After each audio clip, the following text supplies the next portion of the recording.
आखिर Genghis Khan ने भारत पर अटैक क्यों नहीं किया? वो कौन से कारण थे जिन्होंने चंगेज खान को भारत पर अटैक करने से रोका, जबकि वो सिंधु नदी के तट तक आ चुका था? उसको केवल सिंधु नदी को पार करके यहां पर अटैक करना था। और भले ही अगर हम सैन्य दृष्टि से देखें तो एक और चंगेज खान की बहुत बड़ी फौज, संगठित फौज, उसकी तुलना में दिल्ली सल्तनत में बैठा हुआ इल्तुतमिश, जिसकी फौज जो है तुलनात्मक रूप से बहुत कमजोर और मुट्ठी भर सैनिक, भारत उपमहाद्वीप जो राजनीतिक रूप से असंगठित था, चंगेज खान आराम से यहां पर अटैक कर सकता था और इस पूरे क्षेत्र को जीत सकता था। और जैसी तबाही वो दूसरे क्षेत्रों में जाकर मचाता था, उसी प्रकार से यहां पर भी वो लोगों का कत्लेआम कर सकता था। लेकिन वो कौन से कारण थे जिन्होंने चंगेज खान को भारत पर अटैक करने से रोका? इसके संबंध में इतिहासकार बहुआयामी कारण बताते हैं और मुख्य रूप से 4 आयाम में इन कारणों को बताते हैं। एक कारण जो सैन्य दृष्टि से बताया जाता है कि यहां का जो भूभाग है, यहां का जो एटमॉस्फेयर है, वो चंगेज खान के सैनिकों के लिए उपयुक्त नहीं था।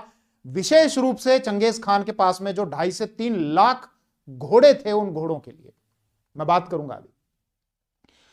दूसरा कारण बताया जाता है कि इल्तुतमिश ने उस समय बड़ी ही कूटनीति से काम लिया और उसकी कूटनीति चंगेज खान के खिलाफ नहीं थी, चंगेज खान को फेवर करने वाली थी। इसीलिए चंगेज खान वापस लौट गया, क्योंकि वो इस मामले में बहुत मैच्योर था। वो तब तक सामने वाले पर अटैक नहीं करता था जब तक सामने वाला उसकी किसी बात की अवहेलना ना कर दे या कूटनीतिक रूप से फेल ना हो जाए। तीसरा कारण था उसके खुद के राज्य में उसके एक जागीरदार के द्वारा विद्रोह कर दिया गया था और अब संकट यह था कि उसकी जो सप्लाई लाइन है, अगर वही डिस्कनेक्ट हो जाती तो चंगेज खान यहां पर फंस जाता। और चौथा कारण था एक अंधविश्वास कि चंगेज खान ने पहली बार एक ऐसे जानवर को देखा और जानवर को देखने के बाद फिर अपने जो सलाहकार थे उनसे विचार विमर्श किया और यह तय हुआ कि यह जो जानवर आपने देखा है, यह जानवर जीवन को पसंद करता है, मृत्यु को पसंद नहीं करता।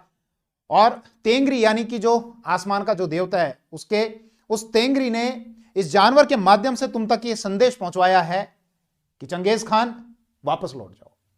इन 4 कारणों पर मैं बात करूंगा। थोड़ा पृष्ठभूमि में चलते हैं। चंगेज खान सिंधु नदी के तट पर खड़ा था। क्यों खड़ा था? क्योंकि ख्वारिज्म का जो शासक था अलाउद्दीन मोहम्मद सेकंड, उसके ख्वारिज्म साम्राज्य को चंगेज खान ने तहस नहस कर दिया था, बर्बाद करके रख दिया था। इस विषय पर पहले के वीडियो में मैंने आपके साथ में डिस्कशन कर लिया था कि चंगेज खान ने ख्वारिज्म के खिलाफ एक युद्ध छेड़ा था 1219 से और 1221 ईस्वी के दौरान और उसके साम्राज्य को समाप्त कर दिया था। शाह को, मतलब ख्वारिज्म के शासक को, अपनी राजधानी समरकंद को छोड़कर कैस्पियन सागर की तरफ भागना पड़ा, दर दर भटकना पड़ा। चंगेज खान ने अपने 2 सेना नायक उसके पीछे लगा दिए थे और यह आदेश दिया था कि रास्ते में रुकना मत, किसी को लूटना मत, तुम्हारा बस एक ही काम है कि ये जो अलाउद्दीन मोहम्मद शाह जो भागे जा रहा है कैस्पियन सागर की तरफ, इसका पीछा करना है और इसको पकड़कर मेरे सामने लाना है। और ज्यादातर मारने का तरीका यह होता था कि शरीर से रक्त नहीं बहाया जाता था, घोटकर मार दिया जाता था। उसका पीछा करने के लिए लगा दिया गया। वो कैस्पियन सागर पर पहुंचा, भेष अपना बदल चुका था और वहीं पर रहते हुए इतनी निर्धनता में उसकी मृत्यु हो गई थी कि यह बताया जाता है कि उस शासक के पास में अंतिम समय में कफन के लिए भी कपड़े नहीं थे और नौकर की कोई एक कमीज थी, उस कमीज को कफन के तौर पर काम में लिया गया। खैर, वो ख्वारिज्म का साम्राज्य तो समाप्त कर दिया गया था और इतनी दहशत भी मचाई गई थी कि जब बुखारा में चंगेज खान की सेना प्रवेश करती है तो वहां की एक मस्जिद है, जामा मस्जिद। चंगेज खान उस मस्जिद पर चढ़ता है और चढ़ने के बाद वहां के लोगों को संबोधित करता है और यह कहता है कि बुखारा के लोगों, तुमने बहुत पाप किए हैं, इसीलिए उस ईश्वर ने मुझे तुम्हारे ऊपर एक दंड के रूप में भेजा है, एक सजा के रूप में मुझे यहां पर भेजा गया है। और बुखारा में जाने से पहले चंगेज खान की सेना ने ओटरार का जो क्षेत्र है, जहां का गवर्नर अलाउद्दीन मोहम्मद शाह का जो चाचा था इनालचुक, जिसका मूल नाम था गायर खान, उसको बड़ा तड़पाकर मारा था। सलाखों से उसकी आंखें फोड़ी गई थी, जो गड्ढे हो गए थे उसमें चांदी पिघलाकर भर दी गई थी, उसके कानों में चांदी पिघलाकर भर दी गई थी। तो कुल मिलाकर 1219 से 1221 ईस्वी के दौरान चंगेज खान ने उस ख्वारिज्म के साम्राज्य को तहस नहस कर दिया था, वहां पर कत्लेआम किया था, सब कुछ बर्बाद कर दिया गया था। वहां के शासक का बेटा था जलालुद्दीन मंगबरनी, वो भागा, अपनी जान बचाकर भागा और वो भागता भागता इस क्षेत्र में आ रहा था, भारत की तरफ। सिंधु नदी के तट पर पहुंचा। सिंधु नदी के तट पर उसकी चंगेज खान के एक सेनापति के साथ में लड़ाई हुई, क्योंकि चंगेज खान ने अपनी सेना की एक टुकड़ी उसके पीछे लगा रखी थी। एक लड़ाई होती है परवान की लड़ाई, और उस परवान की लड़ाई में जलालुद्दीन मंगबरनी चंगेज खान के उस सेना नायक को पराजित कर देता है। चंगेज खान को जब इस बात की जानकारी मिली तो वो बहुत ज्यादा क्रोधित हुआ और चंगेज खान अपनी सेना लेकर सिंधु नदी के इस तट पर पहुंच गया। जलालुद्दीन मंगबरनी अब जो पराजित हो चुका था, उसके बहुत सारे सैनिक मार दिए गए थे। अपनी जान बचाने के लिए वो सिंधु नदी में कूद गया और कूदकर इस नदी को पार करने के लिए दूसरी तरफ आने लगा। उसके तीरंदाजों ने उसको मारने के लिए जैसे ही तीर छोड़ने चाहे तो चंगेज खान ने उनको रोक दिया कि रुको, और उसकी प्रशंसा की कि ये बहुत बहादुर व्यक्ति है।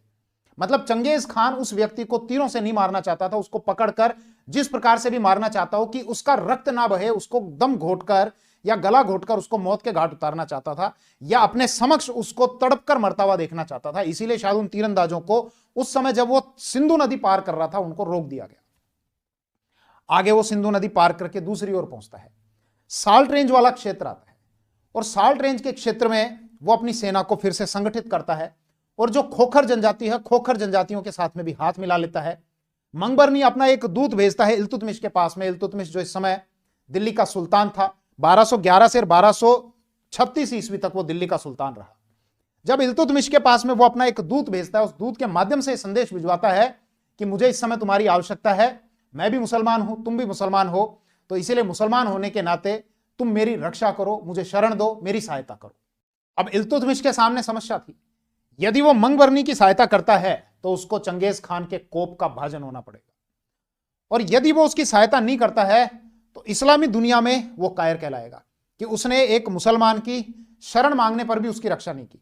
लेकिन इल्तुतमिश जानता था कि तुलनात्मक रूप से मेरी सेना बहुत छोटी है, बहुत कमजोर है, और इस समय संगठित भी नहीं है बेहतर तरीके से, और मुझे स्वयं आंतरिक विद्रोहों का सामना करना पड़ रहा है।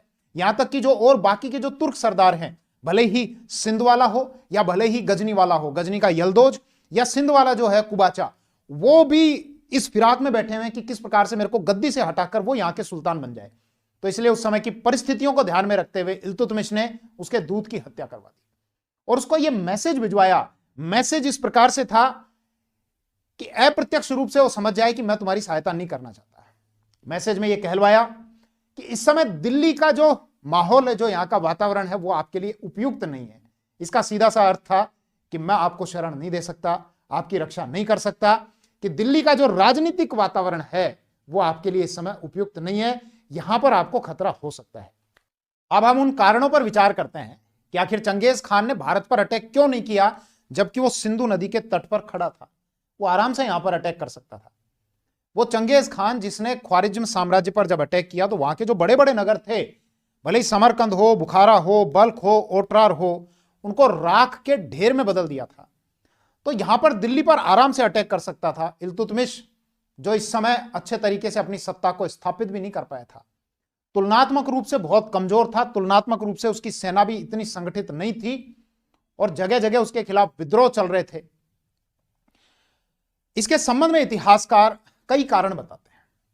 मुख्य रूप से इनको 4 हिस्सों में डिवाइड करते हैं कि चंगेज खान ने यहां तक आने के बाद भी वो वापस क्यों लौट गया, अटैक क्यों नहीं किया। पहला कारण यह बताया जाता है कि चंगेज खान के खुद के घर में उसके खिलाफ विद्रोह चल रहा था, और चंगेज खान एक भावुक लीडर नहीं था। वो पूरा जोड़ तोड़, पूरी कैलकुलेशन करके फिर अटैक किया करता था। दरअसल मंगोल साम्राज्य के अधीन एक साम्राज्य था तंगुत, जो उत्तरी चीन वाला जो हिस्सा आता है वहां पर एक साम्राज्य हुआ करता था, तंगुत साम्राज्य। और ये तंगुत साम्राज्य वाले 1210 ईस्वी से मंगोलिया के जागीरदार थे, मंगोलों के जागीरदार थे। जब चंगेज खान ने ख्वारिज्म पर अटैक किया, जो ये अभियान चलाया 1219 से 22 तक के लिए, 21 तक के लिए, तो उस समय चंगेज खान ने यह मैसेज भिजवाया तंगुत साम्राज्य के पास में कि मेरे को और फौज की आवश्यकता है, तो तुम और फौज भेजो। तंगुत वालों ने फौज भेजने से मना कर दिया। बोले अगर इतना ही ताकतवर है भैया चंगेज खान तू, तो फौज की क्या आवश्यकता है, इसका मतलब तू कमजोर है, और अगर तू कमजोर है तो फिर तू खान बनने के योग्य नहीं है। ध्यान रखना, ये खान का जो अर्थ होता था, वहां अलग अलग कबीले होते थे, उन कबीलों के सरदार को खान कहा जाता था। तो खान का मतलब होता था नेता या लीडर। यहां खान का मतलब मुस्लिम से नहीं है। चंगेज खान खुद मुस्लिम नहीं था, मंगोल मुस्लिम नहीं थे, ये प्रकृति पूजक थे। मतलब पर्वतों को, वनों को, आसमान को इनको पूजा करते थे। इनके सबसे जो मुख्य देवता हुआ करते थे तेंगरी। जो आसमान के देवता होते थे उनको तेंगरी कहा जाता था।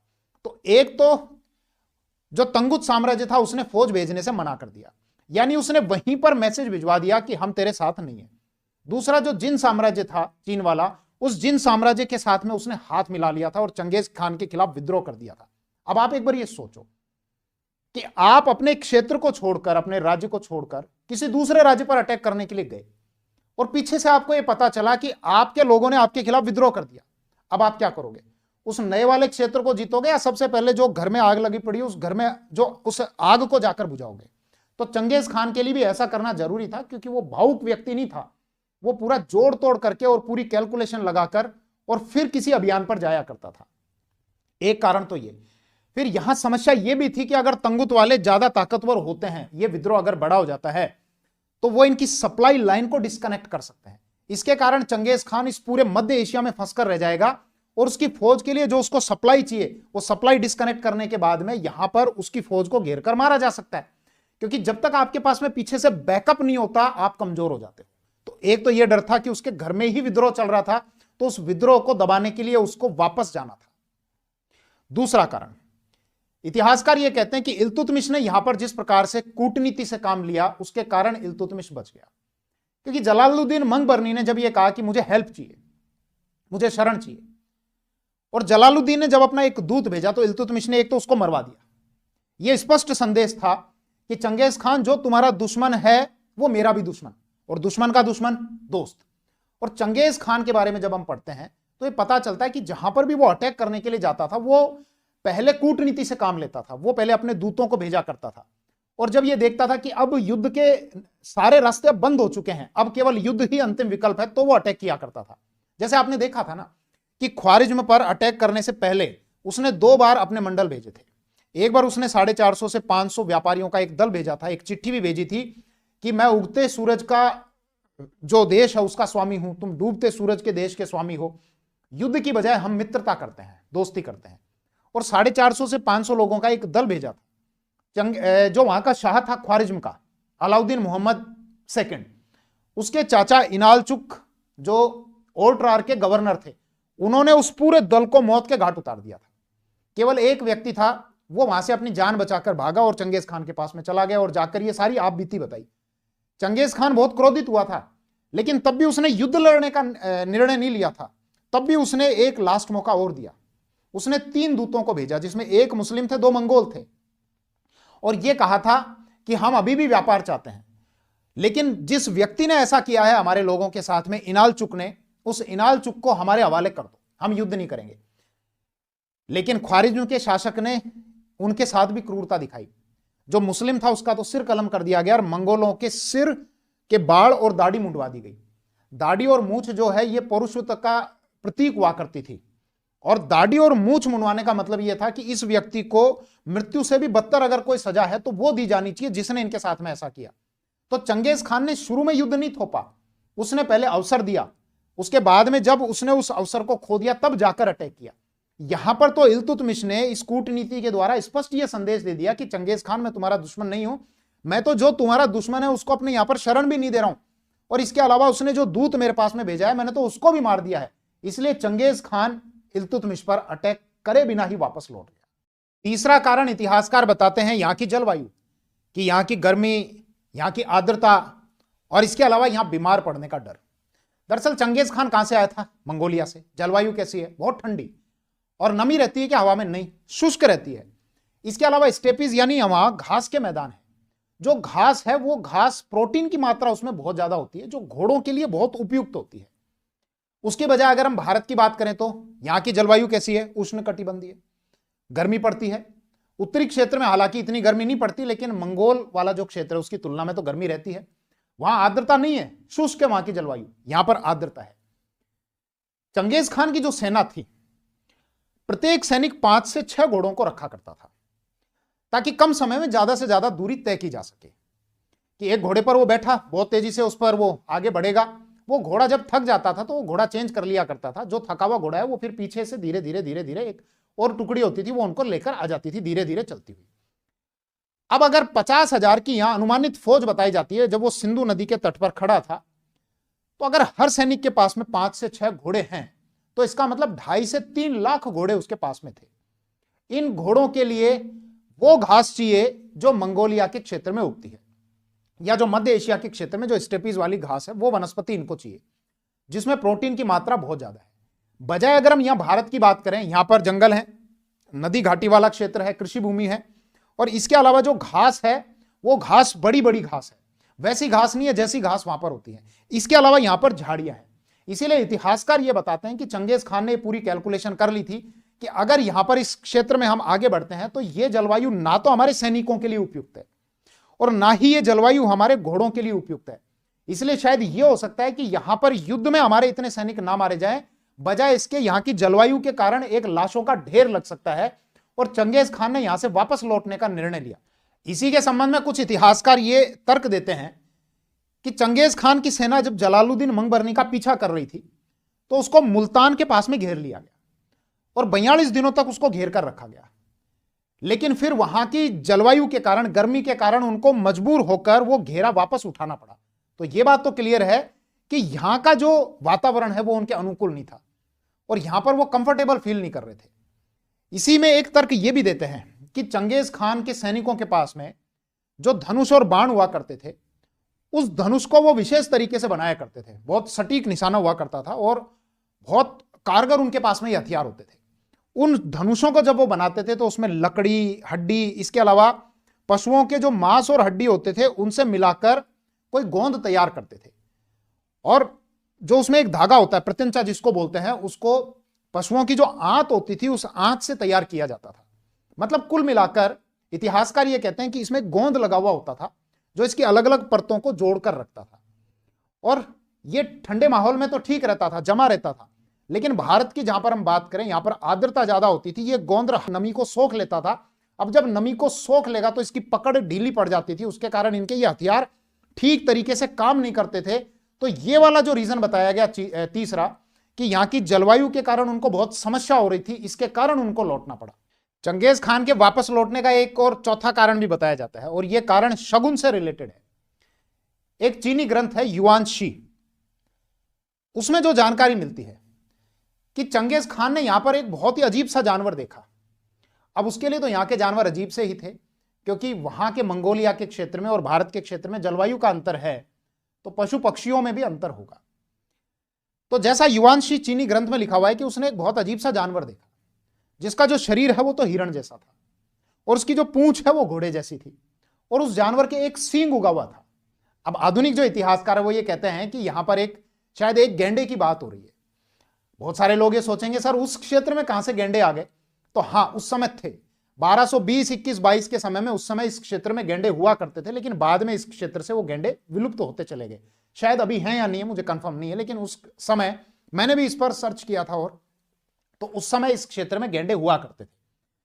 तो जैसा युआन शी में लिखा हुआ है उस चीनी ग्रंथ में कि जब चंगेज खान ने उस अजीब से विचित्र जानवर को देखा तो उस जानवर ने इंसानी भाषा में यह कहा चंगेज खान के सैनिकों को कि तुम्हारे स्वामी को वापस लौट जाना चाहिए।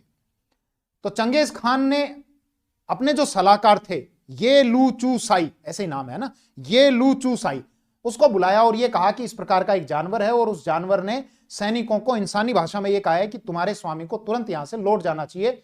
तो इसका क्या अर्थ है, मुझे इस बारे में थोड़ा सा बताओ कि क्या मुझे आगे अटैक करना चाहिए या फिर मुझे उस जानवर की बात को मानना चाहिए। तो ये लुचुसाई ने यह कहा कि देखो, ये जानवर जो है ये शांति को पसंद करता है, ये खून खराबे को और मृत्यु को पसंद नहीं करता, और इसके कहने का अर्थ यह है कि तुम स्वर्ग के सबसे बड़े बेटे हो और बाकी जो हैं वो तुम्हारे पुत्र के समान हैं, इसीलिए स्वर्ग का यह आदेश है कि तुमको यहां से लौट जाना चाहिए। अब हम ये जानते हैं कि चंगेज खान तेंगरी की पूजा करता था, तेंगरी यानी जो आसमान का देवता, तो उसी को शायद वो स्वर्ग बोला करते थे।